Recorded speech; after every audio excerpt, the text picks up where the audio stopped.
காலை பொழுதிலும் கூட இது வானத்தின் வாசல் ஊழியத்தின் மூலம் உங்களை சந்திப்பதில் கர்த்தருக்குள் மிகுந்த சந்தோஷம் அடைகிறேன். ஆசீர்வாதத்திற்காக அலைந்து தெரிந்து கொண்டிருக்கிறீர்களாம். எப்பொழுது எனக்கு ஒரு ஆசீர்வாதம் உண்டாகும், என் குடும்பத்தில் எப்பொழுது ஒரு ஆசீர்வாதம் உண்டாகும், என் பிள்ளைகளுடைய காரியத்தில் எப்பொழுது ஒரு ஆசீர்வாதம் உண்டாகும், நான் தேவ சமூகத்தில் காத்திருக்கிறேன், அந்த ஆசீர்வாதத்தை நோக்கி எதிர்பார்த்து கொண்டிருக்கிறேன். கர்த்தர் என் குடும்பத்தை ஆசீர்வதித்து உயர்த்த வேண்டும் என்று சொல்லி அநேக ஜனங்கள் தேவனுடைய சமூகத்தில் காத்திருந்து ஜெபித்து கொண்டிருக்கிறீர்கள் அல்லவோ? உங்களை பார்த்துத்தான் ஆண்டவர் சொல்லுகிறார், நான் உன்னை ஆசீர்வதிக்கவே ஆசீர்வதிப்பேன் என்று. இன்றைய காலை பொழுதில் ஒவ்வொரு குடும்பங்களையும் பார்த்து ஆண்டவர் வாக்கு கொடுத்து கொண்டிருக்கிறார். இன்றைய காலை பொழுதிலும் கூட ஆண்டவர் நமக்கு தரக்கூடிய நல்ல வார்த்தை என்னவென்றால், ஆதியாகமம் 12ஆம் அதிகாரம் 2ஆம் வசனம் இவ்வாறாக சொல்லுகிறது, உன்னை ஆசீர்வதித்து உன் பேரை பெருமைப்படுத்துவேன், நீ ஆசீர்வாதமாய் இருப்பாய். ஆண்டவர் குடும்பங்களை பார்த்து சொல்லுகிறார், நான் உன்னை ஆசீர்வதிக்கவே ஆசீர்வதித்து உன் பேரை பெருமைப்படுத்துவேன், நீ ஆசீர்வாதமாய் இருப்பாய் என்று அழகான ஒரு வாக்கு தத்தத்தை ஆண்டவர் இன்றைக்கு குடும்பங்களோடு கூட ஆண்டவர் பேசி கொண்டிருக்கிறார்.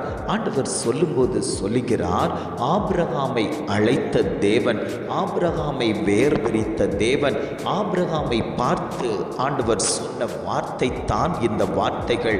ஆபிரகாமை குறித்து ஆண்டவர் சொல்லும்போது சொல்லுகிறார், நீ உன் தேசத்தையும் உன் இனத்தையும் உன் தகப்பனுடைய வீட்டையும் விட்டு புறப்பட்டு நான் உனக்கு காண்பிக்கும் தேசத்துக்கு போ, நான் உன்னை பெரிய ஜாதியாக்கி உன்னை ஆசீர்வதித்து உன் பேரை பெருமைப்படுத்துவேன், நீ ஆசீர்வாதமாய் இருப்பாய், உன்னை ஆசீர்வதிக்கிறவர்களை ஆசீர்வதிப்பேன், உன்னை சபிக்கிறவர்களை சபிப்பேன், பூமியிலுள்ள வம்சங்களெல்லாம் உனக்குள் ஆசீர்வதிக்கப்படும் என்று ஆண்டவர் ஆபிரகாமிடத்தில் வாக்கு தத்தத்தை கொடுத்து அவனை அழைத்தார்.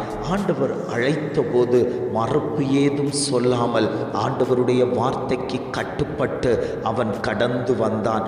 ஆண்டவர் சொன்னது போலவே அவனை ஆசீர்வதித்து அவன் பெயரை பெருமைப்படுத்தி அவனை ஆண்டவர் உயர்த்தி காண்பித்தாரேயானால், இன்றைக்கு ஆண்டவர் உங்களை பார்த்து சொல்லுகிறார், நான் உன்னை அழைத்த போது அந்த அழைப்புக்கு நீ கட்டுப்பட்டு வருவாயேயானால் உன் குடும்பம் ஆசீர்வாதமாய் மாற்றப்படும். அநேகர்களுக்கு தேவ அழைப்பு இருக்கும். அந்த தேவ அழைப்பை அவர்கள் ஏற்றுக்கொள்ளாமல் இது எதற்காக என்று ஏனோ தானோ என்று இருந்து விடுகிறார்கள். அழைப்பை கொடுத்தவர் அவர்களை உயர்த்த சித்தமுள்ளவராயிருக்கிறார். எனக்கு என்ன அழைப்பு இருக்கிறது, ஆண்டவர் என்னை குறித்து என்ன திட்டம் வைத்திருக்கிறார், என்னை கொண்டு கர்த்தர் என்ன செய்ய போகிறார், நான் ஆண்டவருக்கு ஏதாகிலும் செய்ய வேண்டும், அவருக்கு பிரியமானதை செய்ய வேண்டும் என்று எத்தனை பேர் ஆண்டவருடைய சமூகத்தில் ஒப்பு கொடுத்து அவருடைய திட்டத்தை நிறைவேற்றுகிறீர்களோ அந்த ஜனமெல்லாம் ஆசீர்வதிக்கப்பட்டிருக்கும்.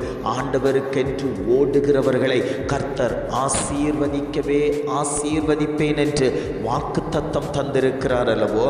அந்த குடும்பங்களை கர்த்தர் ஆசீர்வதிப்பார். வேதாகமத்தை தூக்குகிறவர்கள் ஒருபோதும் குறைவுபட்டு நின்றதல்ல, அவர்கள் நிறைவோடு ஆண்டவரை நோக்கி ஓடுகிற ஜனங்களாய்த்தான் ஆண்டவர் மாற்றி கொடுத்திருக்கிறார். அவர்களுடைய வாழ்க்கையில் ஒரு குறைவு வராது, அவர்களுடைய வாழ்க்கையில் ஒரு தொய்வு வராது, அவர்களுடைய வாழ்க்கையில் பலவீனம் வராது. கர்த்தர் அந்த குடும்பத்தில் தங்கி தாபரிப்பாரே. ஆனால் ஆண்டவருக்கென்று சுவடு கொடுத்து ஓடக்கூடிய குடும்பத்தை கர்த்தர் ஆசீர்வதிக்கவே ஆசீர்வதித்து அவர்களை உயர்த்துவதற்கு அவர் சித்தமுள்ள தகப்பனாய் இன்றைக்கும் உங்களோடு கூட அவர் இருந்து கொண்டிருக்கிறார். ஓபேத் ஏதோமை நீங்கள் பாருங்கள், ஆண்டவருடைய உடன்படிக்கை பெட்டி அவனுடைய கூடாரத்துக்குள் கொண்டு வைத்த போது 3 மாதத்தில் அவன் ஆசீர்வதிக்கப்பட்டானே. ஆனால் இன்றைக்கு ஆண்டவரை நீங்கள் உங்கள் குடும்பத்தில் வைப்பீர்களே ஆனால் அவருடைய உடன்படிக்கை பட்டியான வேதாகமத்தை எடுத்து நீங்கள் வாசிக்கும் போதே ஆசீர்வாதத்தை பெற்றுக்கொள்ள முடியும்.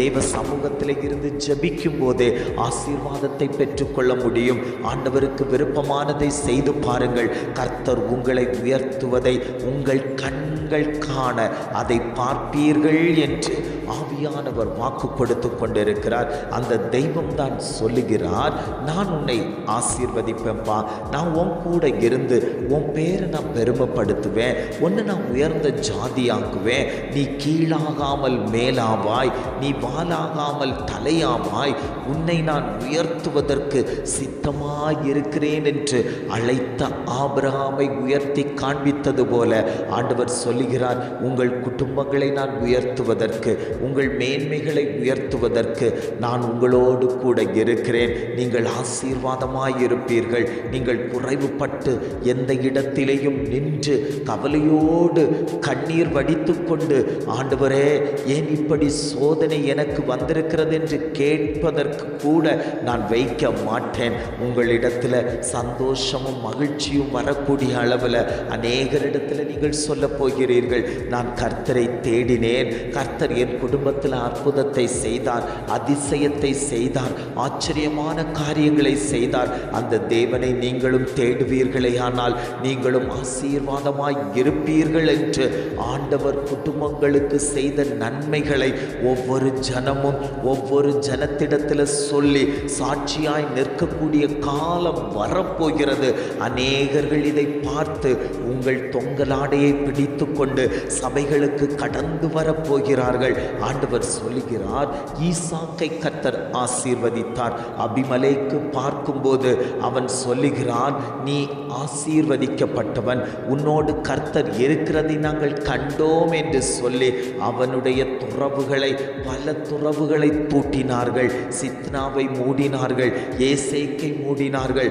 ஆனால் கர்த்தர் ஒரு ரெகோபோத்தை கொடுத்து அவனை ஆசீர்வதித்த போது கர்த்தர் ஈசாக்கோடு இருக்கிறார் என்பதை அந்த அபிமலைக்கு கண்டானேயானால் இன்றைக்கு சத்ருவானவன் உங்களுக்கு வரவேண்டிய நன்மைகளை எல்லாம் மூடிக்கொண்டிருக்கலாம்.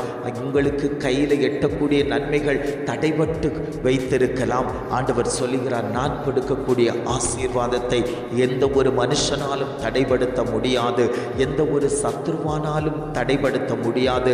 இது பரலோகத்திலிருந்து தரக்கூடிய ஆசீர்வாதம், அதை ஒருவனாலும் தடை செய்ய முடியாது என்று ஆவியானவர் குடும்பங்களை பார்த்து ஆண்டவர் வாக்கு கொடுத்து கொண்டிருக்கிறார்.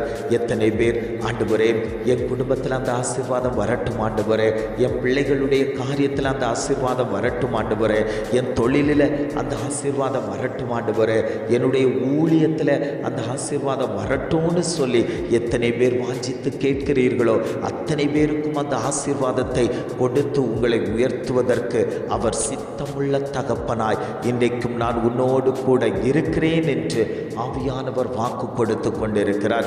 ஜெபிக்கலாமா? அன்பின் பரலோக பிதாவே, இந்த காலை பொழுதுக்காக நாங்கள் உமக்கு நன்றி செலுத்துகிறோம் ஆண்டவரே. இந்த காலை பொழுதிலும் கூட ஆண்டவர் எங்களுக்கு தந்த நல்ல வார்த்தைகளுக்காக நாங்கள் உமக்கு நன்றி செலுத்துகிறோம் ஆண்டவரே. உன்னை ஆசீர்வதித்து உன் பேரை பெருமைப்படுத்துவேன், நீ ஆசீர்வாதமாய் இருப்பாய் என்று அழகான ஒரு வாக்கு தத்தத்தை தந்த தெய்வமே, இந்த வாக்கு தத்தம் எங்கள் குடும்பங்களில் நிறைவேற்றப்படட்டும் ஆண்டவரே. நீர் எங்களை ஆசீர்வதித்து உயர்த்துவதை அநேக கண்கள் பார்க்கத்தக்க விதத்தில் தெய்வம் அந்த அற்புதத்தை செய்யும்படியாய் நாங்கள் ஜெபிக்கிறோம் ஆண்டவரே. கர்த்தருடைய ஆசீர்வாதமே ஐஸ்வர்யத்தை தரும், அதனோடு வேதனையை கூட்டார் என்று சொன்னது போல ஆண்டவரே, நீர் தரக்கூடிய ஆசீர்வாதம் எங்களுக்கு ஐஸ்வர்யத்தை தந்து எங்களை உயர்த்தும்படியாய் நாங்கள் ஜெபிக்கிறோம் ஆண்டவரே.